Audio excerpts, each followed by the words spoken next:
This is like the perfect plane to celebrate with. Hey guys, it's model making time, and today we're looking at the Fiat G-50 from Airfix.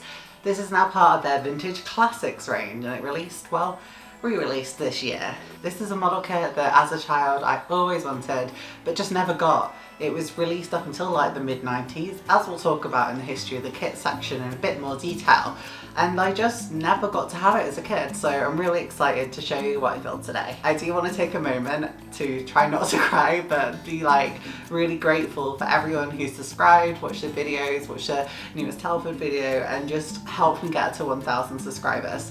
Some of you have been here since the very start, some of you have joined later on, but at Telford it was so nice to meet so many of you who support the channel, who like my model show reviews, like my model videos, and think I'm a lot more talented than I think I am, so that was wild. But yes, I really appreciate absolutely everyone. When I woke up on Friday morning and saw that I'd reached the 1K threshold, I was absolutely blown away. You guys are incredible, and it makes doing this really worthwhile. Anyway, enough of the cheesiness, and I'm not gonna get myself upset because I really tried to make myself look all nice and do my makeup nice, so we're not gonna ruin it. As I mentioned, today we are looking at the Fiat G-50. As usual, we're gonna look at the aircraft as a whole, so we'll look at the history of the aircraft itself, we'll look at the aircraft in gaming, and the history of the model kit that we're doing today. There are very clear chapters for you to navigate yourself through to the sections of the video that you're most interested in, because I know some of you might want to watch the building more, some of you might want to look at the gaming bits, and some of you might be more interested in just what's in the box. But we're gonna start with the history of the Fiat G-50. Fiat Aviation will mean different things to different people. For some, it's going to bring about memories of the Il Frecce Tricolori flying the G91 in close proximity to each other with fast passes and wild manoeuvres. For other people, it might make them think of the CR-42 Folco, which was the most well-known biplane, I'd say, of World War II. Well, maybe the Gloucester Gladiator competes for that. But for me, it always made me think of the Fiat G-50. But where did the Fiat G-50 come from? The Fiat G-50 came about from the Ministerio dell'Aeronautica, Ministry of Aviation, request to get an all-metal monoplane fighter, bringing the Regia Aeronautica, the Italian Air Force as it was at the time, up until the modern era. This aircraft was meant to be both a fighter and a ground attack aircraft, which is why you'll see a lot of the Fiat G-50 bis, which was capable of carrying 2 bombs under its wings. But in January of 1936, the Ministerio dell'Aeronautica changed its priorities. A fighter was now the absolute must for the Regia Aeronautica. No longer was it the case of making an aircraft that could fulfill both roles. It was now purely about the aircraft's performance as a fighter. The aircraft would also be powered by Fiat's new engine, the A74. Now, originally there was a lot of unknowns about whether or not there would even be an Italian aircraft and whether they'd buy an American aircraft or something else. And this went for the engine as well. But the Fiat A74 ended up being used in a lot of aircraft, including the Fiat G50. And one of its contemporaries that we'll go on to later. It wouldn't be until February 26, 1937 that the aircraft would take to the skies. However, this was not what I would say was a really successful first flight. There was some quite serious issues with the aircraft, including really strong vibrations and a tendency for the aircraft to spin, which, you know, is quite serious. Modifications were needed, and they were made before the aircraft was sent to the Regia Aeronautica's Experimental Flight Centre. Further issues were then detected, including the climbing capability of the aircraft and the aircraft becoming quite hard to manage at higher speeds. The next aircraft would fly in October of 1937, the same month where the aircraft would be displayed at the Milan Air Show, becoming visible to the public for the first time. This success would only be lasted for about a month, however, with the aircraft crashing in November of 1937, killing its test pilot. What we need to remember is at the time a lot of aircraft were vying to become the Regia Aeronautica's primary fighter. That included firms like Imam and also Marchi. As it happens, it was the MC200 by Marchi, the theatre, that would actually be the direct competitor to the Fiat G50 and almost wiped the G50 from even going into mass production. However, as 45 aircraft had already been ordered to be produced and were in the process of being manufactured, it was deemed to be uneconomic and wasteful to you know, stop the process and force the Fiat factories to remanage their workload to building MC200s. Really, it wasn't the Fiat G50's performance compared to the MC200 that led to its production. It was purely a base of economics. It would take too many resources and too much time to kind of not build it, which is wild. I feel like this sets a precedent for how the aircraft would be viewed in service in the end as well, so we'll go into that in a bit. Now, like a lot of Italian aircraft, the Fiat G50 did originally feature an enclosed cockpit, and this would end up being removed, being a partially open cockpit. Now, for some aircraft, like the contemporary MC200, this would be due to the pilot's request. Being used to open biplane cockpits, they wanted this experience in the new monoplane fighters. However, for the Fiat G50, it was more a case of flight risk that they removed the cockpit being fully enclosed. Due to the issues with the plexiglass that was chosen, being both very poor in transparency and visibility as a result of it, and also due to just cracking very easily, the glass was just not very good. There was also the minor issue that fumes would sometimes enter into the cockpit, and, you know, with an enclosed hood, that was never really going to end well. So ultimately, the G50 ended up having a partially enclosed cockpit. Can you tell this aircraft is all about compromise? So far. The aircraft was sent to Spain to support the nationalist forces in the Spanish Civil War, but saw no actual combat service. And really, by the time World War II was starting to approach, the aircraft was becoming quite obsolete. What's also worth noting is the aircraft went to Spain being not the most heavily armed and came back with no amendments and continued to be very poorly armed compared to its contemporaries. Now, before we talk about the actual Italian use of the aircraft, let's talk about where it was actually successful, which was in Finland, where the aircraft got an absolutely wild kill-to-loss ratio of 33-1. Was it particularly popular with Finnish pilots? No, they all preferred things like the MS-406, the Hurricane and the F2A, and although there were attempts to develop the aircraft, it wasn't in the same vein as even with the Fokker DXXI. But hey, at least it had success somewhere. It also served with Croatia, but this is very brief in comparison to both the other users, and it was also in very limited service. It did end up with Yugoslavia after the war as well, and they were the final operator of the type. So now let's talk about Italy's use of the G50. Yeah, you already know where this is going, don't you? So it was used in the Battle of Britain and deployed in Belgium, and that was really where they started seeing the shortcomings of the aircraft. It had extremely limited range, it had an open cockpit, which in more northern Europe compared to the Mediterranean climate of Italy, it was not very well suited. This included things like some of the radios which were battery operated, freezing at higher altitudes, and general pilot discomfort. The aircraft was also slow at this time compared to, again, its contemporaries like the Hurricane. There were several accounts of the aircraft attempting to intercept either a Blenheim flying overhead or attempting to engage a group of Hurricanes, and the Hurricanes or Blenheim could just fly away because they were so much faster than the Fiat G50. The aircraft may have been extremely manoeuvrable and nimble at the start of the war, but that means nothing if you can't even close the gap on your enemy, which this aircraft definitely couldn't. Now, although the G50 would see some development in its lifetime and would go on to have some better range during the course of the war, it was ultimately not really a successful aircraft. As I think you can tell, the reason the aircraft wasn't pulled was economic viability. It really shows that this aircraft was not really destined to be a success. It's fascinating to me that this aircraft managed to survive as long as it did and saw its widespread use and became infamous. I absolutely adore this aircraft. I think it's actually really beautiful, a symbolic 30s design, but yeah, it was kind of useless.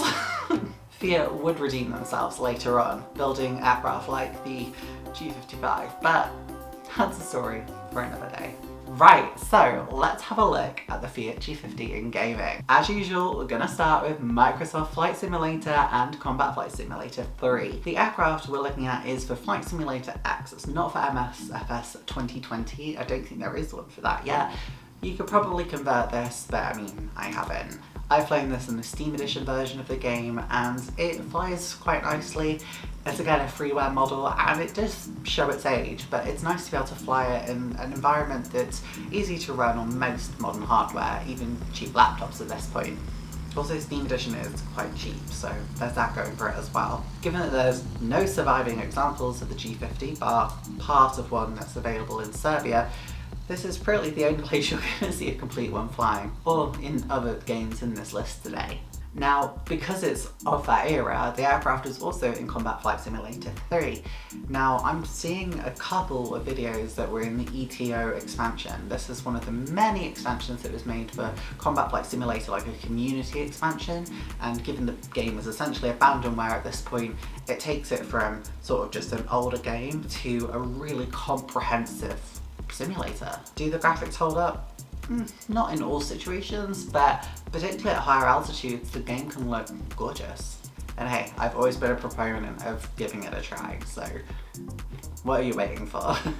I've also seen the aircraft is available in IL-2 Clustered Over or Desert Wings. I've not played any of the IL-2 games since IL-2 1946, even though I own, is it Stalingrad, the newest one? So I can't really speak to the quality of them, but everyone I know who plays IL-2 says it's absolutely incredible. So hey, maybe that's the best place to fly the G-50 if you want absolute realism. Because the next game we're looking at is War Thunder. Now, we all know this is one of my favourite games, and the G-50 in this game is poppin'. I love flying the G-50 in this game. It's actually become sort of our squad first flight vehicle. When we all get online together, we hop into the G-50 and we all get used to flying in War Thunder again, and we absolutely dominate. It's such a fun plane to fly. I absolutely love this thing. I've got many aces. In fact, it's probably the plane I've got the most aces in the entire of War Thunder. I absolutely love it. Plus, War Thunder is stunning, so, you know, there's that going for it as well. Obviously, this is not an exhaustive list, and there may be other places where you can play the G-50. If you know somewhere that I haven't mentioned today, drop it in the comments below. Great, it's now on to the history of the model kit.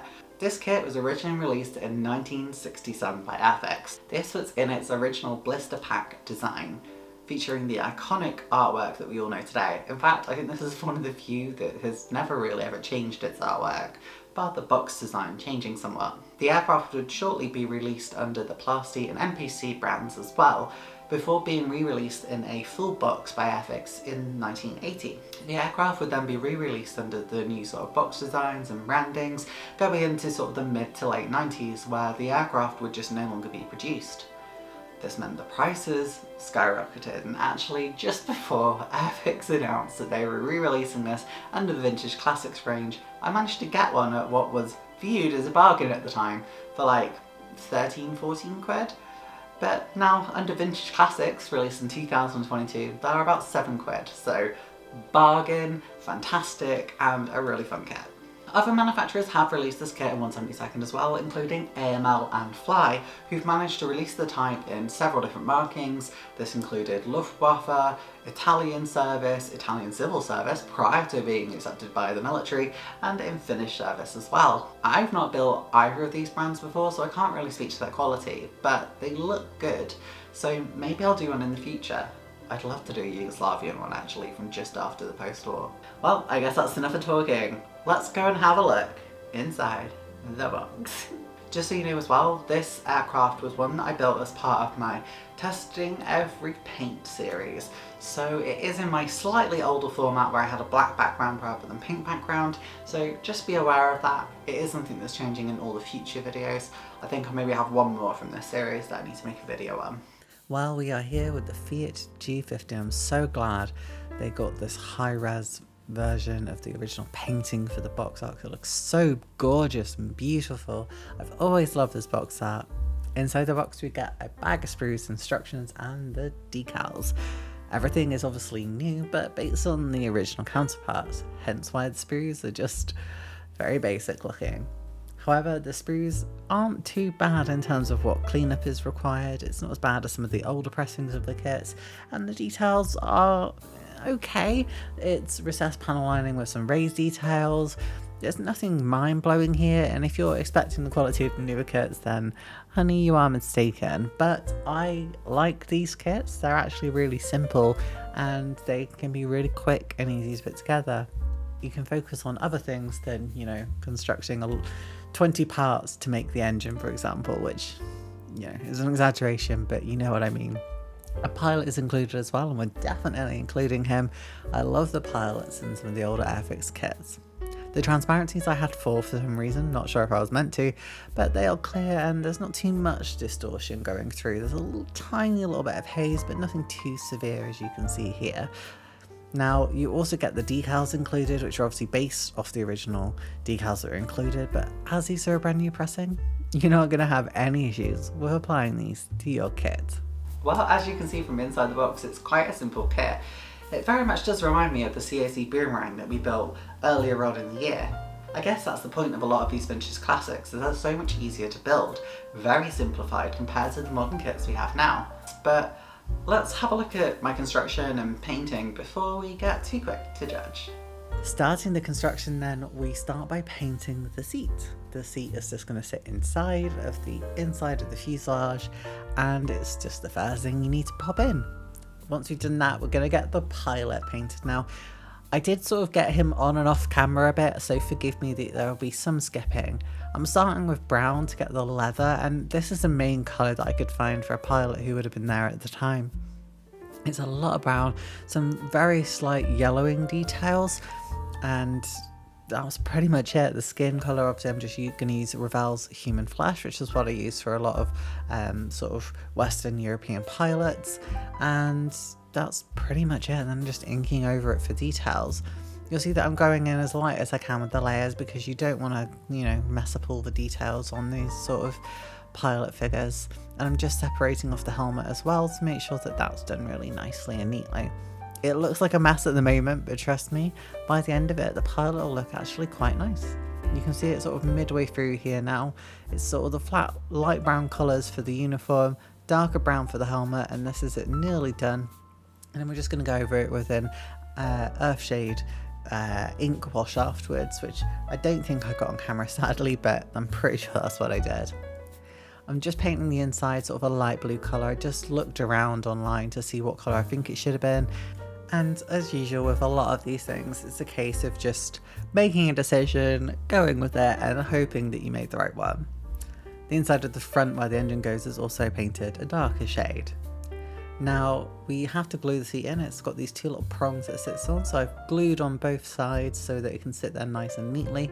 And then it's a case of merging the fuselage once you've put all the glue on as well. The pilot's already sat in his place in order to go into the actual plane as well.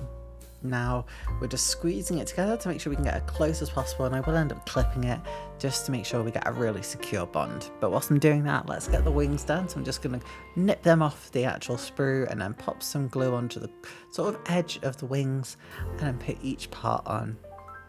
It's really, really nice and easy. I did actually overdo the glue a little bit, which is a very common thing that I do, but it's not to worry because I'm using one of the little pointed needly glue things. It's a lot easier than using the brushes in these instances, or I think it is. You'll get a lot less glue out, I think. Now I'm just putting it on, and for some reason I struggled a little bit, but I did get both on in the end. Once you've done that, you can see where the fuselage is going to sit in the middle. So once it's all nice and sturdy, you just pop the glue into the middle of the fuselage and slide the wings into place, and then they start really, really looking kind of beautiful. Start to get that 30s shape. Got to put the tail into place now, and for some reason I really struggled with this. I'm not sure why, but I just kept slipping and sliding it in and dropping it a couple of times. I don't know why I found it so fiddly, but eventually I did get it in place. Now after I've done this, the main thing I have to do is get the guns on the nose, and that's before I put any of the engine bits on. Now these are quite fiddly, they're quite small parts, so I was just using a little silicone brush in order to get it into place, because it's just a little bit fiddly. Now, unfortunately, after I've done this, I have to do the landing gear and the engine, and for whatever reason, I moved the plane entirely off screen, so I didn't really get it. So if you go back to sort of looking inside the box, you can see the landing assembly is very simple. It's just sort of one sprue, glue the wheels together, pop them into the center, and then glue that on. And the engine is just sort of standard old style engine, couple of parts, put them into the cowling, put the prop shaft through, and then glue something to the back. So that's unfortunately something I did miss off, but hopefully it's quite simple. You sort of understand what we've got to do there. It's nothing anyone should ever be concerned about. It's a really basic, easy thing to do. In terms of painting, I'm using the Italeri Regia Aeronautica set, which is World War II Italian Air Force colours. I bought it, as I say, for my testing every paint video, but I actually really enjoyed using these. They're pretty good paints, to be honest. I started off by just doing an entire base coat of sort of the ochre sandy colour, and then I went on and added on to the spots of colour. I started using the green initially, and what I kept doing every now and again was I'd add a wash of just sort of a really thin down sort of sandy ochre colour to try and help blend everything together. And then once I'd added the brown in, I did the same with that again, adding that ochre over the top to try and blend everything. It's something where you just sort of have to trust the process. I did it on my CR42, but I didn't do it as well, but I'm really happy with how it looks on the G-50. Also, I know I've mentioned brown, but you'll notice those in a moment, just keep that in mind. Now I do also have to paint the engine cowling, and I've done that in yellow in order to try and match the box up. Although overall my scheme was a little bit wrong because I think my sort of colours, like the little camo spots and patches, are all slightly too big than they should have been. As you can see, I have done some little bits of weathering and inking as well to try and get some just variation in colour. I'm not very good at this, so I just sort of did it where it seemed like it would make a nice bit of impact. To be honest, it's probably not very realistic, but it is what it is. We then had decals to go, and decals in this kit are really easy. You've got the white band at the back, and then you've got the insignia of the Regia Aeronautica on the wings. You do have a couple of spots to go onto the tail section and also onto the undercarriage, which are two little red dots, so it's nothing too complicated. I did find a little bit of trouble with the white band. I think it's just seemed too big, so I'm assuming mine's probably a bit further back than it should have been, but you know, other than that, it was quite straightforward. I was really impressed with the ease of this. We're gonna have a look at the aircraft up close and in its full glory in a moment, but I do want to say that I really enjoyed making this kit, and I really think I did quite well on the paint. Now my camouflage scheme is wrong, I already know that. I did this sort of from memory of what my Wolf Under scheme was, and the coloured dots of like green, tan and brown are a lot smaller than I thought they were. So on my model they're a lot bigger, but I think it still looks really good, and there were so many Italian schemes that we're just gonna go with it. This is also user error, but hey, I still think I nailed it, and I still think the paint actually looks really good. I'm really proud of how this model looks, and I think it just goes to show how nice the Vintage Classics range can be. Right, let's have a look at this aircraft popping off.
Well, what do you think? I'm really proud of this, I'm not gonna lie. And rewatching this, it made me realise how nice of a job I did, considering this is the first time I'd ever used the Italian paints as well.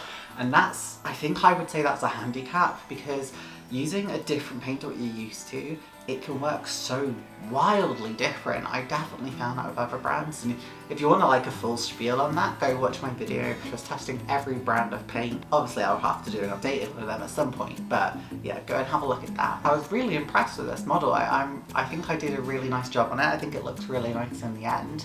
I honestly think it really pops off. When it comes to whether I'd recommend buy or fly, 100% buy this kit. Are you kidding me? This is £7. Yes, it's a vintage classic, but honey, where else are you gonna get a Fiat G-50 for this price? Like, come on, don't be stupid. As much as I wish aircraft like this would get more attention, I fully understand that they are not popular choices. I mean, the Fiat G-50 wasn't even a popular choice as an actual aircraft, so why would it be popular as a model? But I'm really glad that we get to see Airfix disrupting the second-hand market by releasing these as vintage classics, stopping the extortionate prices that kit collectors are selling them for. It's nice to see that Airfix have, you know, disrupted that by going, hey, actually there's demand for this kit, we'll re-release it. And I'm very grateful because I love this aircraft. The detailing on this kit isn't too bad considering its age from all the way back in 1960s. Is it out to modern standards? No, but you're not paying modern prices. Modern model kits can cost like 20 to 24 quid for a similar sized model in some situations. How can you argue with that? There's also a lot you could do with this kit. You could build it in Luftwaffe markings, you could build it in Croatian markings, Yugoslavia markings, or in the famous Finnish markings. There were a couple attempts to use the Finnish version with skis as well, so that would be a really cool thing for you to sort of modify this build to, if you fancy, you know, trying some scratch building. Yeah, I think that about views up my summary on this. I really enjoyed building it, I really enjoyed painting it. The decals look great, and again, another advantage buying vintage classics, you're not going to waste the old decals, because I've bought old kits before and then had to buy new decals or just paint the decals myself. If you don't know what I'm on about, go watch my Snowbirds video because I nearly broke down crying doing that one. Well, I guess that about wraps it up for me, guys. Thank you so much for being here. I want to say thank you again for 1,000 subs. It's so crazy. You guys are amazing, and seeing all your nice comments, it really did make my day. I'm gonna try not to cry because I'm emotional again, but yes, I really appreciate it. If you do like what you've seen today, make sure to hit like on the video and drop me a comment down below as well. To see more of my content, make sure to hit the subscribe button and hit the notification bell to make sure you're getting all the notifications for the uploads as well. I tend to upload at least once a week on Mondays. If you do want to support the channel more directly, you can do so over on Ko-fi. I don't currently have Patreon, but I am considering it. I might do a poll on it later whether or not you think you'd want to support me on that. But from what I can see, Ko-fi seems a little bit better for someone of my size at the moment. Obviously, now that we've reached 1,000 subscribers, it may be in the future we're able to get channel members as well. So if that's there when you're watching this video, then hey, feel free. Well, that's it from me anyway. Thank you so much for being here. It's been an absolute roller coaster of a couple of weeks. I really wanted to do this as like the celebration because I love this aircraft, and I felt very appropriate because I'm celebrating reaching 1,000 subs. So I'll see you next time. Bye! Thanks for watching the video. I really appreciate it. Hit the subscribe button and notification bell to be notified of every new video on Mondays. You'll also be able to see me stream live on YouTube. Thanks again, I really appreciate it. Have fun modelling!